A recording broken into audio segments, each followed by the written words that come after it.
हिंदू राष्ट्र, मुस्लिम राष्ट्र, खालिस्तान, फलाना ढिमका की मांग के बीच कल दिन में ट्विटर पर एक ट्रेंड चल रहा था कि आदिवासी हिंदू नहीं है। अब जिसने ट्रेंड चलाया वो वन या जंगल में तो बैठे नहीं होंगे, जाहिर सी बात है एसी रूम में सोफे पर बैठे होंगे, वाइन या रम के हल्के हल्के पैक भी हाथ में ले रहे होंगे। बहुत सोचने के बाद कहा होगा यार ऐसा करो, आदिवासियों के मन में हिंदू धर्म के प्रति चलो जहर घोलते हैं। साफ कहूं तो ईसाई मिशनरी होंगे जिन्होंने ट्रेंड चलाया, जिन्हें जीसस के नाम पर भारत के जंगलों पर कब्जा करना है। ऐसे में सवाल भी बन गया कि क्या आदिवासी हिंदू नहीं है, या आखिर हिंदू कौन है? क्या ये कोई संप्रदाय है, धर्म है, या फिर एक प्रकार से जीवन जीने की शैली? नमस्कार, मैं राजीव चौधरी।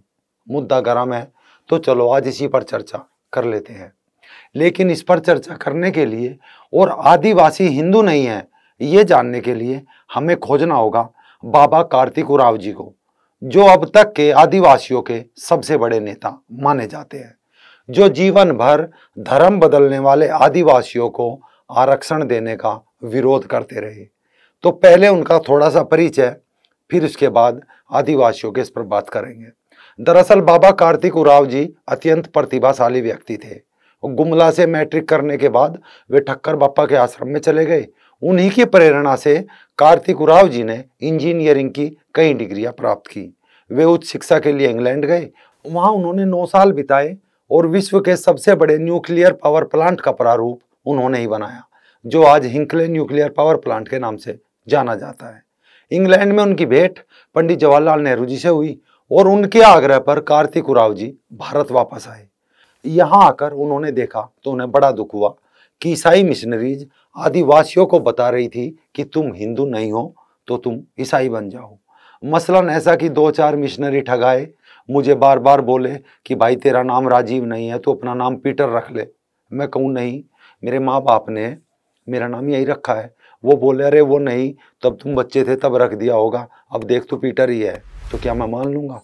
चलो मैं स्वार्थ लालच में मान भी लिया तो क्या मेरा परिवार, समाज और मेरा इतिहास मान लेगा? शायद नहीं। बस मिशनरीज के इसी तरीके से बाबा कार्तिक उरांव जी भी दुखी थे। इसीलिए उन्होंने 1967 में संसद में अनुसूचित जाति जनजाति आदेश संशोधन विधेयक 1967 लाए। इस विधेयक पर संसद की संयुक्त समिति ने बहुत छानबीन की और 17 नवंबर 1969 को अपनी सिफारिश दी कि कोई भी व्यक्ति जिसने जनजाति आदि मत तथा विश्वासों का परित्याग कर दिया हो और ईसाई या इस्लाम धर्म ग्रहण कर लिया हो, वह अनुसूचित जनजाति का सदस्य नहीं समझा जाएगा। अर्थात धर्म परिवर्तन करने के पश्चात उस व्यक्ति को अनुसूचित जनजाति के अंतर्गत मिलने वाली सुविधाओं से वंचित होना पड़ेगा।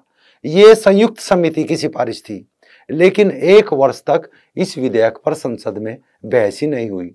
तत्कालीन प्रधानमंत्री इंदिरा गांधी जी पर ईसाई मिशनरीज का जबरदस्त दबाव था कि इस विधेयक का विरोध करें। यहां तक कि ईसाई मिशनरीज के प्रभाव वाले 50 सांसदों ने इंदिरा गांधी को पत्र लिख दिया कि इस विधेयक को खारिज कर दे। अब बाबा कार्तिक उरांव जी भी सांसद थे और कांग्रेस के टिकट से ही चुनाव जीत कर आए थे, लेकिन इस मुहिम के विरोध में अपने राजनीतिक भविष्य को दांव पर लगाकर कार्तिक उरांव जी ने 10 नवंबर को 322 लोकसभा सदस्य और 26 राज्यसभा सदस्यों के हस्ताक्षरों का एक पत्र इंदिरा गांधी जी को दिया, जिसमें ये जोर देकर कहा गया कि वो विधेयक की सिफारिश को स्वीकार करें, क्योंकि ये 3 करोड़ वनवासियों के जीवन मरण का प्रश्न है। किंतु ईसाई मिशनरीज का एक प्रभावी अभियान पर्दे के पीछे से चल रहा था। इस विधेयक के कारण देश विदेश के ईसाई मिशनरीज में भारी खलबली मची थी कि अगर यह कानून पास हो गया तो उन्हें धर्मांतरण में एड़ी चोटी का जोर लगाना पड़ेगा। खैर, बाबा कार्तिक उरांव जी के दबाव के कारण 16 नवंबर 1970 को इस विधेयक पर लोकसभा में बहस हुई। इस दिन नागालैंड और मेघालय के ईसाई मुख्यमंत्री दबाव बनाने के लिए दिल्ली पहुंच गए और इंदिरा गांधी मंत्रिमंडल में 2 ईसाई राज्यमंत्री थे, उन्होंने भी दबाव की रणनीति बनानी शुरू कर दिया। इसी के चलते 17 नवंबर को सरकार ने एक संशोधन प्रस्तुत किया कि संयुक्त समिति की सिफारिश से विधेयक से हटा ली जाए।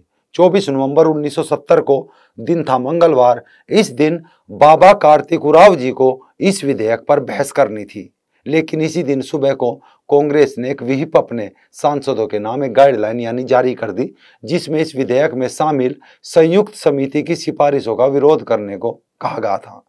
बाबा कार्तिक उरांव जी संसदीय संयुक्त समिति की सिफारिश पर 25 मिनट बोले। वातावरण ऐसा बन गया कि कांग्रेस के सदस्य भी गाइडलाइन, जिसे व्हिप कहा जाता है, के विरोध में संयुक्त समिति की सिफारिशों के समर्थन में वोट देने की मानसिकता में आ गए। इस स्थिति को भांपकर इंदिरा गांधी जी ने इस विधेयक पर बहस रुकवा दी और कहा कि सत्र के अंतिम दिन इस पर बहस होगी, किंतु ऐसा होना ना था। 27 दिसंबर को लोकसभा भंग हुई और वनवासियों के धर्मांतरण को मौन सहमति मानो मिल गई। बाबा कार्तिक उरांव जी हिंदुत्व के घनघोर समर्थक थे। यह विधेयक पारित नहीं होने पर उन्होंने 20 वर्ष की काली रात नामक पुस्तक भी लिखी। इस पुस्तक में उन्होंने ईसाई मिशनरीज के धर्मांतरण का कच्चा चिट्ठा खोल दिया। उन्होंने पुस्तक में लिखा कि अनुसूचित जातियों जनजातियों की परिभाषा सन 1935 में से आ रही है। उन्होंने सदा से ही ये दावा किया कि अनुसूचित जाति जनजातियों में हिंदू धर्म मानने वाली जातियां ही रहेगी। जो हिंदू धर्म को छोड़कर किसी अन्य धर्म को मानता हो वो अनुसूचित जाति जनजाति का सदस्य नहीं समझा जाएगा। संविधान में कोई संशोधन विधेयक नहीं है जिसके द्वारा भारतीय ईसाइयों को अनुसूचित जनजाति में परिगणित किया गया हो। अतः ईसाइयों को अनुसूचित जनजाति में परिगणित कर उन्हें सारी सुविधा देना असंवैधानिक है। अंग्रेजी हुकूमत के 150 वर्षों में ईसाई मिशनरीज से इतना धर्म परिवर्तन नहीं हुआ जितना आज़ादी मिलने के बाद हुआ। कार्तिक उरांव जी ने विभिन्न कार्यक्रमों में वनवासियों से कहा था कि ईसा मसीह से हजारों लाखों वर्ष पहले आदिवासियों के समुदाय में निषादराज, माता सबरी, कणप्पा आदि हो चुके हैं। इसीलिए हम सदैव हिंदू थे और हिंदू रहेंगे। ये लोग हमें ईसाई बनाकर भारत में अपनी सत्ता और व्यापार स्थापित करना चाहते हैं। आदिवासी हिंदू ही तार्किक रूप से सिद्ध करने के लिए बाबा कार्तिक उरांव जी ने भारत के कोने कोने से वनवासियों के पाहन, गांव, बूढ़ा, टोना, भक्तों आदि धर्म ध्वजधारियों को आमंत्रित किया और कहा, आप अपने समुदाय में जन्म तथा विवाह जैसे अवसरों पर गाए जाने वाले मंगल गीत गाइए। फिर वहां सैकड़ों मंगल गीत गाए गए और सब में यही वर्णन मिला कि जसोदा मैया श्री कृष्ण को पालना झुला रही है, सीता मैया राम जी को पुष्प वाटिका में निहार रही है, माता कौशल्या राम जी को दूध पिला रही है। आदि गीतों में भी रामायण महाभारत से जुड़े लोग थे। ये एक ऐसा जबरदस्त प्रयोग था जिसकी काट किसी के पास नहीं थी। अब उन्होंने मिशनरीज को बुलाया और गीत गाने को कहा। पहली बात तो मिशनरीज के पास गीत ही नहीं थे, अगर थे भी तो उनमें न भारत था न यहाँ की संस्कृति। तब बाबा कार्तिक उरांव जी ने कहा था कि हम एकादशी को अन्न नहीं खाते। भगवान जगन्नाथ जी की रथ यात्रा, विजयदशमी, रामनवमी, रक्षाबंधन, देवोत्थान पर्व, होली, दीपावली हम सब धूमधाम से मनाते हैं। ओ राम कहते हुए हम उरांव नाम से जाने गए। हम हिंदू पैदा हुए थे और हिंदू ही मरेंगे। 8 दिसंबर 1981 को संसद भवन में ही दिल का दौरा पड़ने से बाबा कार्तिक उरांव जी की मृत्यु हो गई। तब वे केंद्रीय उड्डयन और संचार मंत्री थे। बस उनकी मृत्यु के बाद आदिवासियों के अनेकों बिकाऊ नेता खड़े हुए और उन्होंने प्रकृति को पूजने वाले आदिवासियों को मिशनरीज को एक किस्म से बेचना शुरू कर दिया, जो आज तक यथावत जारी है। आज यही मिशनरीज का गैंग, इनसे जुड़े लोग ट्विटर पर ट्रेंड चला रहे हैं कि आदिवासी हिंदू नहीं है। लेकिन उनसे सवाल यही है कि आपके पूर्वज तो हिंदू थे, अब आप नहीं हैं, तो लगे हाथ ये जरूर बता दो कि आपने अपना धर्म किसे और क्यों बेच दिया।